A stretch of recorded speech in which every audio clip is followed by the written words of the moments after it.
جس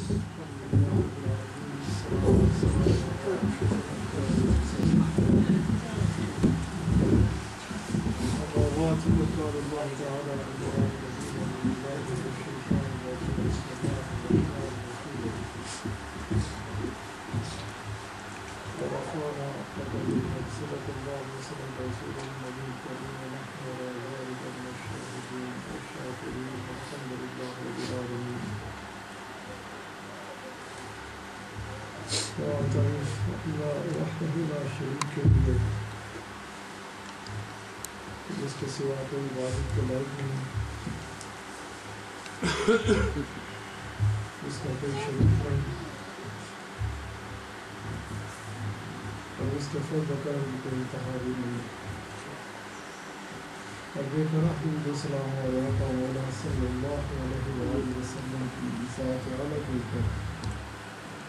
جن پہ آپ کا رب خود درود و سلام بھیجتا ہے۔ عزیز دوستو، الحمدللہ اس کے کرم اور اس کے فضل سے ہم اپنے آقا علیہ السلام کی اس خوبصورت محفل ملاقات میں اکٹھے ہیں۔ آپ صلی اللہ علیہ وآلہ وسلم کی خوبصورت محفل، آپ صلی اللہ علیہ وآلہ وسلم کا خوبصورت ذکر پاک،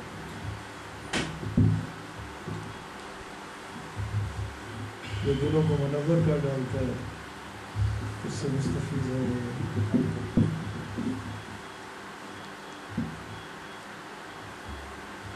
آج کی خوبصورت محفل میں انتہائی خوبصورت گفتگو ہو رہی تھی۔ خالد صاحب نے خوبصورت گفتگو فرمائی، پروفیسر صاحب نے انتہائی خوبصورت گفتگو،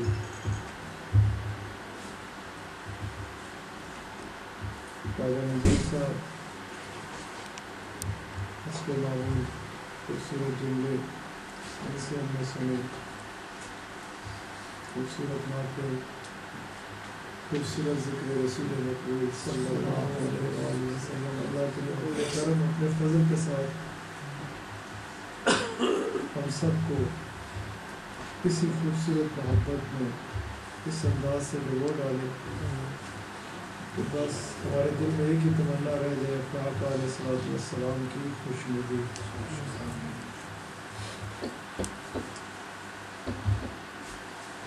مختصر سے گفتگو میں سب سے پہلے احسان صاحب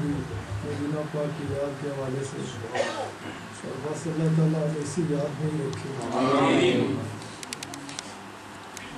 کہ یہی یاد ہمارا اثاثہ ہے۔ اس میں انہوں نے حضرت عبیس کرنی کا ذکر کیا۔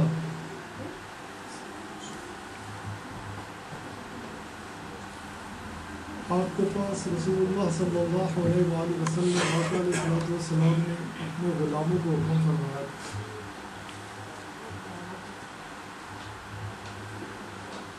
کہ آپ کے پاس جانا، اور آپ صلی اللہ علیہ وآلہ وسلم، آپ نے اکثر و بیشتر علماء کرام سے یہ سنا ہوگا، پڑھا ہوگا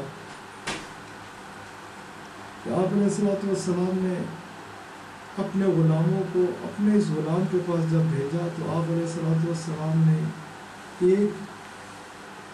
حکم دے کر بھیجا،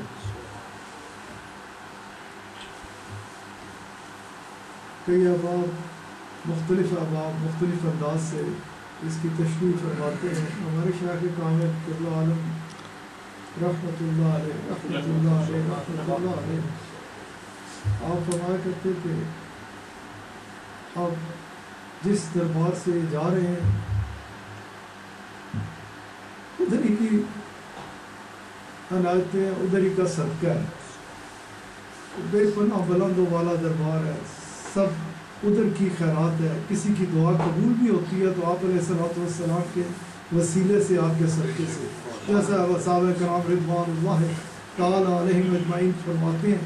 کہ رسول اللہ صلی اللہ علیہ وآلہ وسلم کا نام نامی جس دعا کے اول آخر آ جائے، یہ نام پاک ہی ایسا ہے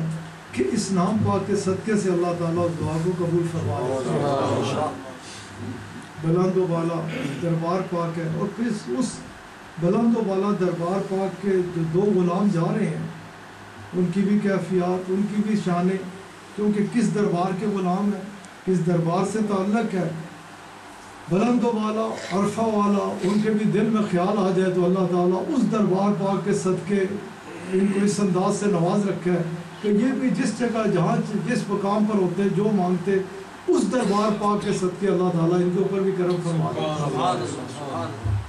جدھر جا رہے ہیں وہ رسول اللہ صلی اللہ علیہ، جس جگہ جانے کا حکم ہو رہا ہے وہ رسول اللہ صلی اللہ علیہ وآلہ وسلم کی محبت میں ڈوبی ہوئی ایک شخصیت ہے۔ آپ علیہ الصلوۃ والسلام کے پیار میں گم ہے، آقا علیہ الصلوۃ والسلام کے ساتھ والہانہ عقیدت رکھتے ہیں، اور آپ علیہ الصلوۃ والسلام کی عقیدت محبت نے ان کو ایسا بنا دیا ہے کہ ہر وقت اپنے اللہ کی یاد میں بیٹھے رہتے ہیں، اس کی عبادت میں ڈوبے رہتے ہیں۔ ہر وقت ان کا کام ہے تو ایک کہ اللہ کی عبادت، اس کا ذکر، اور اس کے حبیب علیہ الصلوۃ والسلام کی محبت میں ڈوبا ہوا اللہ کا ذکر۔ اب رسول اللہ صلی اللہ علیہ وآلہ وسلم نے اپنے غلاموں کو حکم فرمایا، غلام جا رہے ہیں، اور حکم کیا فرمایا کہ جب ادھر جانا ہے نا،